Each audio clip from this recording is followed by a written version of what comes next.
Step outside within the first part of your morning and face the open sky. Do not stare at the sun.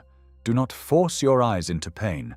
Just let daylight land on your face while your eyes remain open and relaxed, looking toward the horizon, toward a wall brightened by sky, toward the street, the window, the garden, the pale blue above the roofline. Keep your phone away for a moment. Let your hands stay empty. Let your jaw unclench. Let your breathing be ordinary. For 10 minutes, notice only one thing. Your body is being told what time it is, not by a clock, by physics. The light touches the retina, and before you think about work, breakfast, messages, or the unfinished pressure of yesterday, a signal has already begun moving through the back of your eye. It does not ask whether you believe in routines. It does not care whether you slept well. It does not need motivation. It is older than motivation. It is a measurement. Morning sunlight is not just brightness. It is direction, spectrum, contrast, timing, and intensity arriving together. Your skin feels warmth. Your pupils narrow slightly. Your eyelids adjust. Your breathing may become a little cleaner simply because your body has crossed from the artificial cave into the day. Nothing dramatic needs to happen. That is the point. You are not trying to become energized in a heroic way.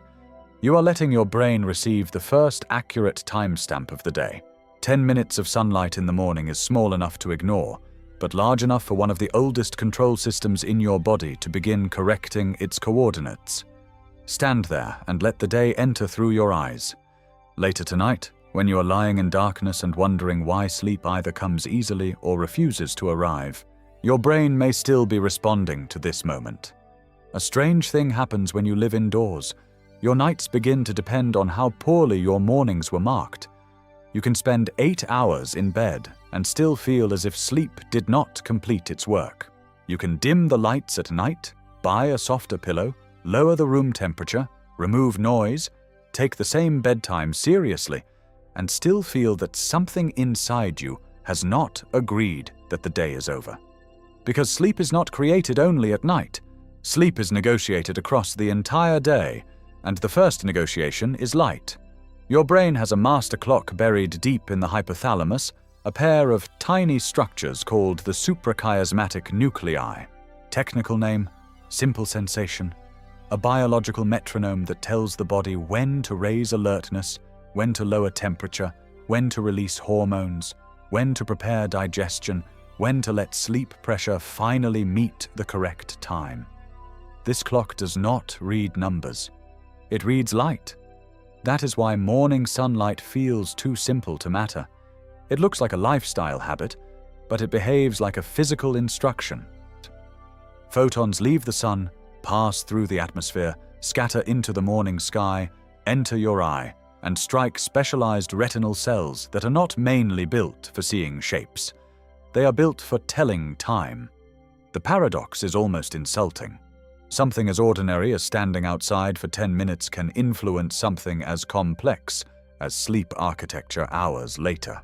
A gesture with no equipment, no app, no supplement, no mattress technology, no subscription, and no drama can speak to the part of the brain that decides whether night arrives as biology or only as darkness.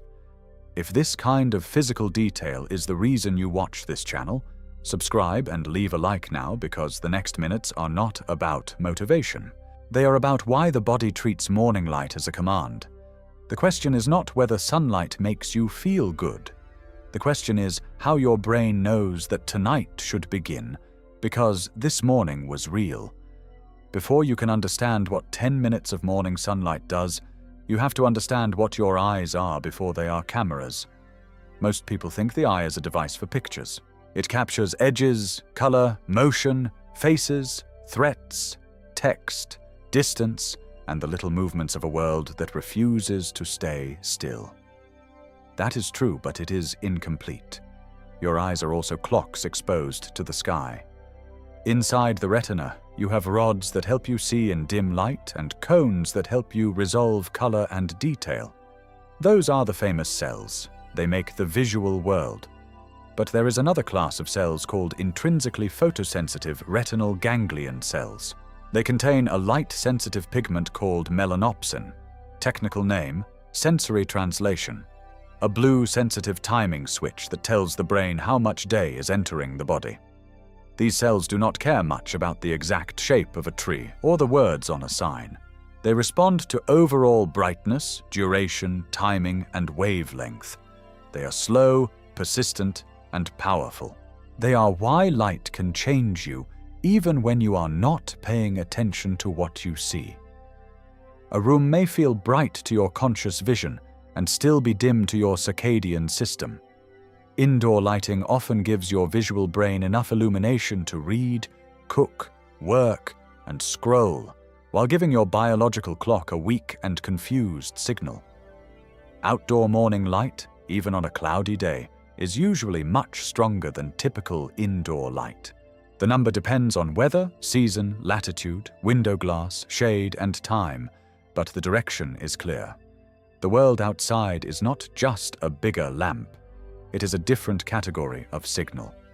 Your retina was built for that category. It was built for dawn, not ceiling panels. The unknown fact is that the cells most important for circadian timing are not simply the cells that give you sharp vision. A person can have poor visual acuity and still have light influence the circadian system if the relevant retinal pathways remain intact. This is why sleep scientists separate image-forming vision from non-image-forming light responses. One tells you what is there. The other tells your body when you are. That difference changes everything. Charles Czeisler and colleagues at Harvard and Brigham and Women's Hospital helped prove how powerfully light can reset the human circadian pacemaker. In a 1989 Science study, they showed that the human clock was far more sensitive to bright light than earlier models assumed. The technical point was phase resetting. The sensory translation is this: light can move the body's internal midnight, not the clock on your wall, the midnight inside your biology. Stephen Hawking spent his life thinking about systems where time, energy, boundary, and observation cannot be separated. A black hole was not just a hole to him, it had temperature, radiation, information, and a boundary that changed what could be known. Morning sunlight does something humbler but strangely related inside you. It does not give the brain a motivational quote. It gives it a boundary condition. Day has begun here. The system can align. Think of the body as an observatory with millions of instruments. Some instruments measure glucose, some measure temperature, some measure pressure in blood vessels, some measure stretch in muscle, some measure carbon dioxide. But the circadian clock needs a cosmic measurement, the daily relationship between your body and the rotation of Earth. That measurement enters through the retina. When morning light is missing, the system does not simply lose brightness, it loses a reference point. Your hormones, appetite, temperature rhythm, alertness, and sleep timing can still run, but they run with less confidence, like musicians trying to play together when the conductor is behind a wall. The common belief is that sleep quality begins when you go to bed. The mechanism rewrites it. Sleep quality begins when the brain receives a strong enough morning timestamp to know where the night belongs. The mechanism begins in the eye, but it does not stay there. Photons arrive at the retina. Melanopsin-containing retinal ganglion cells respond especially to short-wavelength visible light, a large part of the blue-rich signal abundant in daylight. Their axons send information along a pathway called the retinohypothalamic tract. Technical name: immediate sensation, a direct cable from light-sensitive retinal cells to the brain's master clock. The first layer is immediate. Within seconds to minutes, light increases alerting signals. Your pupils adjust. The brainstem and hypothalamus receive evidence that the external world is active. The body begins leaning toward daytime physiology, more wake-promoting tone, more readiness to move, more permission to raise mental energy. This is not the same as caffeine. Caffeine blocks adenosine receptors, which means it temporarily masks part of the chemical pressure that makes you feel sleepy. Morning light does not simply hide sleep pressure. It informs the clock that controls when that pressure should be allowed to express itself. Caffeine is like covering a warning light on a dashboard. Morning light is like synchronizing the dashboard with the engine. The second layer unfolds across minutes to hours. The suprachiasmatic nuclei send timing information through neural and hormonal pathways. During the biological day, they help keep melatonin low. Melatonin is often described as the sleep hormone, but that phrase is too simple. Melatonin is more like a chemical announcement of darkness. When it rises at night, the body receives a signal that the external day has ended and internal night can begin. Morning light helps define the opposite edge. By telling the circadian system that day has started, it helps stabilize when melatonin should be suppressed now and when it should be released later. The effect is not magic, it is timing. A stronger morning signal can support a more coherent evening signal, because biological rhythms are not isolated events. They are waves. A wave needs phase. The third layer is the one most people miss. Morning sunlight does not only change tonight's sleep by making you alert today. It helps anchor the entire daily architecture that sleep depends on. Body temperature rhythm, cortisol timing, appetite timing, activity timing, mood, and the relationship between sleep pressure and circadian permission. Sleep pressure builds the longer you stay awake. Circadian timing decides when sleep pressure will be most effective. If sleep pressure is weight, circadian timing is the door. You can carry enough weight to sleep, but if the door is not open, you lie there exhausted and strangely awake. This is why hawking is such a useful symbolic bridge. Physics does not respect vague explanations. Energy must be accounted for. Time must be defined by reference frames. Boundaries matter. A system behaves differently depending on the conditions at its edges. Your day has edges. Morning light is one of them. The industrial comparison is almost embarrassing because modern sleep products try to imitate what the sky already does. Light therapy boxes are built because the body responds to brightness and spectrum. Smart lamps simulate dawn because gradual morning light helps the brain locate the day.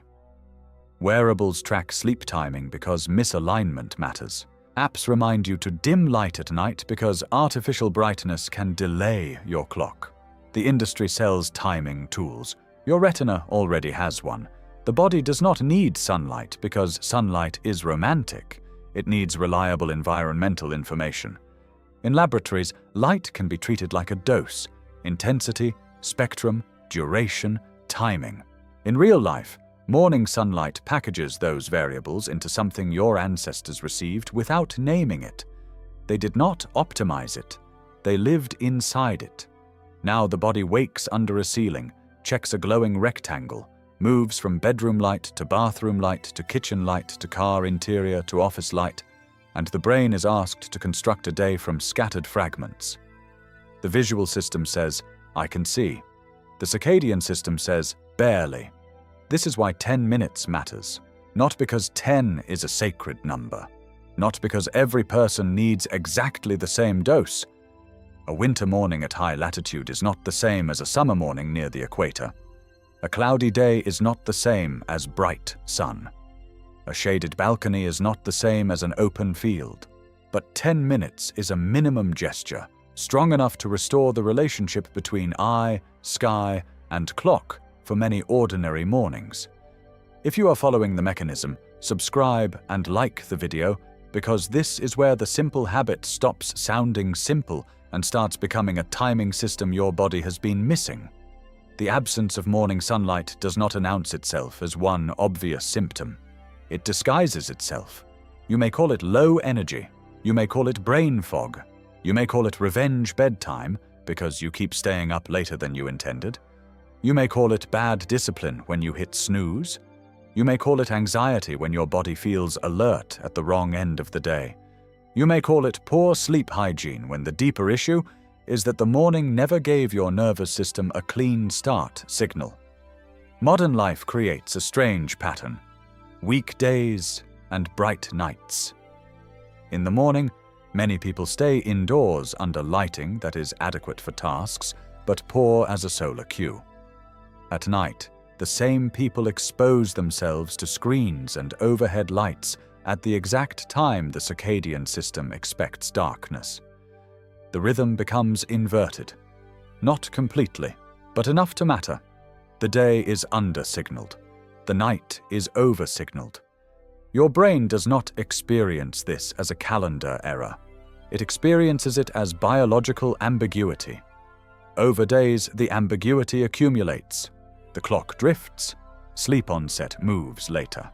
Morning alertness becomes harder. The body asks for more caffeine, then caffeine pushes deeper into the day. Evening light delays the darkness message, then delayed sleep makes morning sunlight harder to get, then the next day starts indoors again. A loop forms. Not a moral failure. A feedback loop. Gzesler, Gian Duffy, and other circadian researchers have shown across decades that light's effects depend on timing, intensity, duration, and wavelength. That means light is not just a background condition. It is an active biological input. The wrong light at the wrong time can push the clock later. The right light at the right time can help anchor it earlier. The body notices patterns. If you spend a week waking indoors, delaying daylight, drinking caffeine immediately, receiving bright light at night, and trying to fall asleep by force, your symptoms may feel psychological. But part of the problem is physical. Your brain is trying to sleep inside a time signal it does not fully trust. The symptoms often appear as ordinary complaints. You feel groggy for the first hour after waking even when you were in bed long enough. That can happen because your circadian alerting system has not risen cleanly. You feel more alive late at night than in the morning. That can happen because your internal rhythm has shifted later. You feel tired but wired at bedtime. That can happen when sleep pressure is high, but circadian timing is still sending a weak daytime message. The scale of time is important. One missed morning does not ruin your biology. The body is flexible.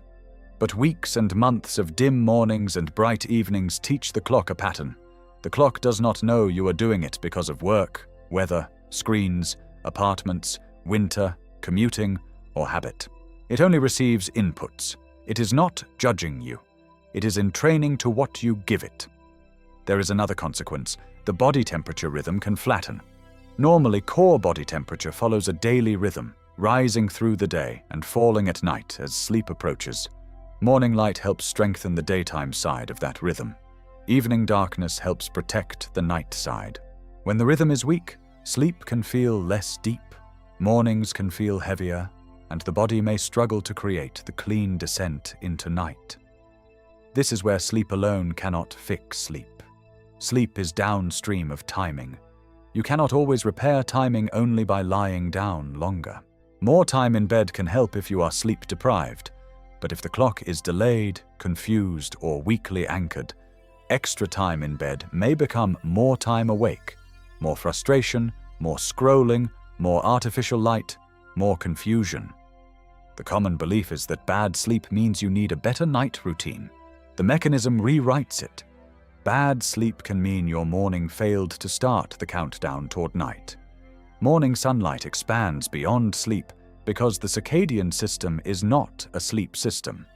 It is a whole-body timing system. The suprachiasmatic nuclei coordinate peripheral clocks in organs and tissues. Your liver has rhythms, your pancreas has rhythms, your muscles have rhythms, your immune activity has rhythms. Your digestive system does not behave the same at every hour. Your body is not a machine that runs one constant setting all day. It is more like a city whose power, traffic, waste removal, security, and repair crews follow schedules. Light is the central dispatch signal. That is why morning sunlight can influence appetite, mood, alertness, temperature, and later sleepiness. It does not do everything by itself. Food timing matters, movement matters, social timing matters, darkness matters, stress matters. But light is special because it is the strongest environmental cue for the central clock. The evolutionary reason is simple. For most of human history, sunrise was not optional. Dawn changed temperature, predator risk, visibility, movement, food gathering, social activity, and safety. The body did not need a watch because the world delivered a daily physical announcement. Eyes that could detect morning and night were not only eyes for seeing, they were eyes for synchronizing survival. Then modernity removed the contrast. It gave you light whenever you want it, but not always the kind your clock needs. It gave you darkness in buildings during the day and brightness in bedrooms at night. It gave you the power to detach activity from sunrise and sleep from sunset. That power is useful. It is also expensive. Every artificial extension of the day asks the circadian system to negotiate. Morning sunlight is not a wellness tip in this context. It is a lost baseline. It is the ancient input that tells the body it is safe to organize the next 16 hours as day, so the following 8 can become night. This is also why sunlight through a closed window is not identical to standing outside. Window glass can reduce parts of the spectrum, especially ultraviolet, and the intensity indoors drops sharply with distance, angle, tinting, and shade.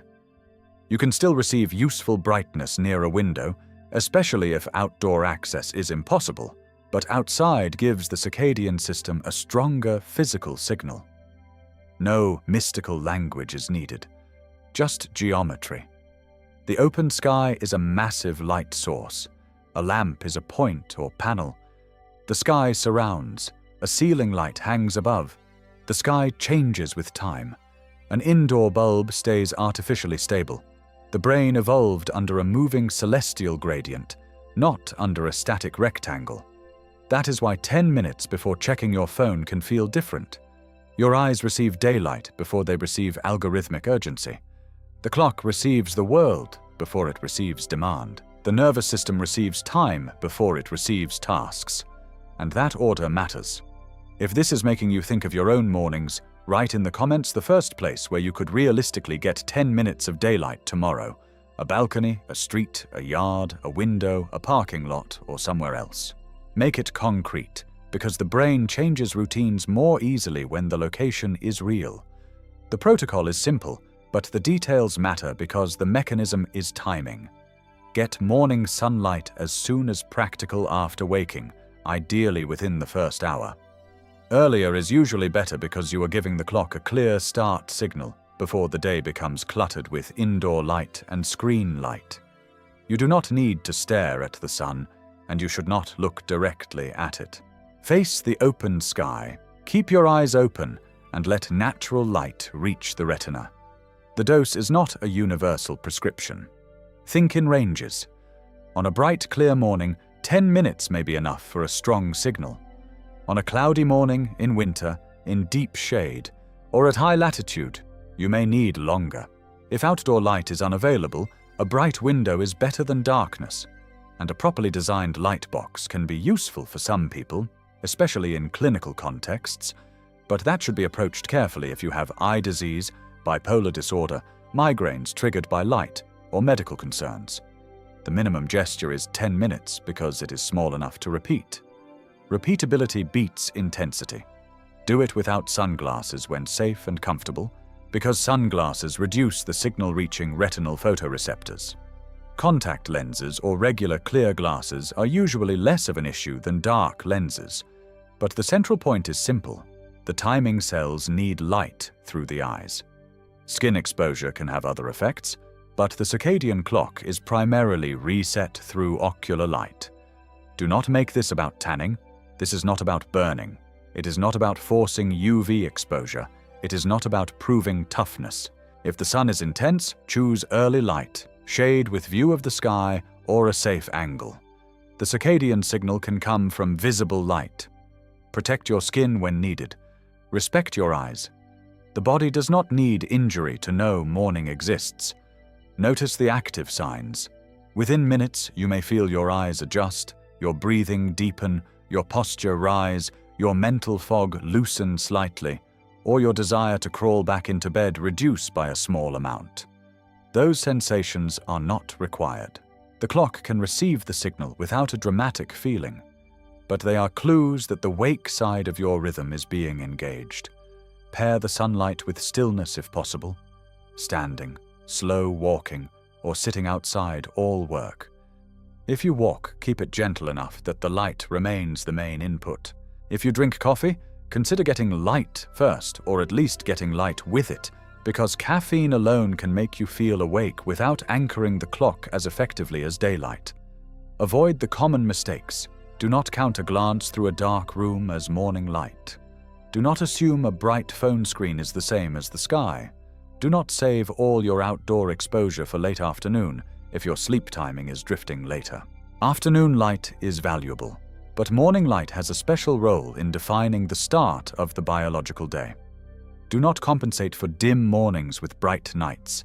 That is how the system gets mixed instructions. If your schedule is unusual, such as night shifts, rotating shifts, or early pre-dawn work, the protocol becomes more complex. Light timing can either help or hurt depending on when you need to sleep. Shift workers, people with circadian rhythm disorders, and people using light therapy for depression should treat light as a powerful input, not a casual decoration. For most ordinary schedules, the rule is steady. Bright mornings, dim evenings, real darkness at night. The morning part is where many people fail because it seems too innocent. It does not feel like medicine, it does not feel like training, it does not feel like discipline, it feels like standing outside. But the retina does not require drama. It requires photons arriving at the correct time. The reason this small act can matter so much is that your brain is always building tonight from the evidence of today. It measures when light appeared, when food arrived, when movement happened, when stress rose, when darkness returned. Sleep is not a button. It is the final expression of a rhythm that has been negotiated since morning. 10 minutes of sunlight does not guarantee perfect sleep. Nothing honest can promise that.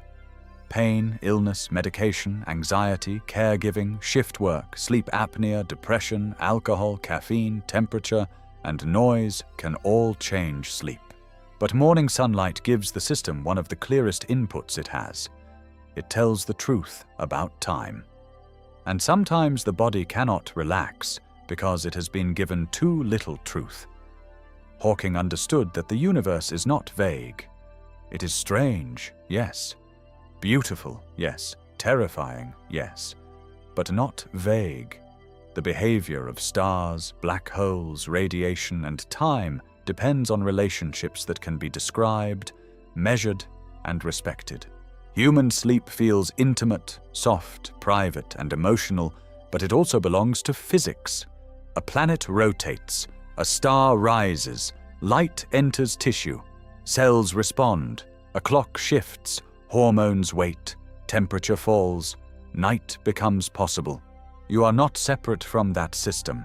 You are one of its local events. A body with eyes open in the morning is not simply a person starting a day. It is matter receiving orientation from a star. It is a nervous system admitting that time is not an idea floating in the mind. It is a physical relationship between rotation, light, tissue, and memory. Modern life trains you to begin the day with information made by humans. Messages, headlines, alarms, obligations, numbers, calendars, voices. But before all of that, there is a more basic information source. It has no notification sound. It does not ask for attention in words. It arrives silently through the atmosphere and tells every clock in you that the world has turned again. That is why morning sunlight can feel less like adding a habit and more like returning a missing sentence to the body. The night will come later. But the permission for that night starts here, in the first clean light, when your brain receives the one message sleep cannot manufacture by itself. Day is real, so night can be real too.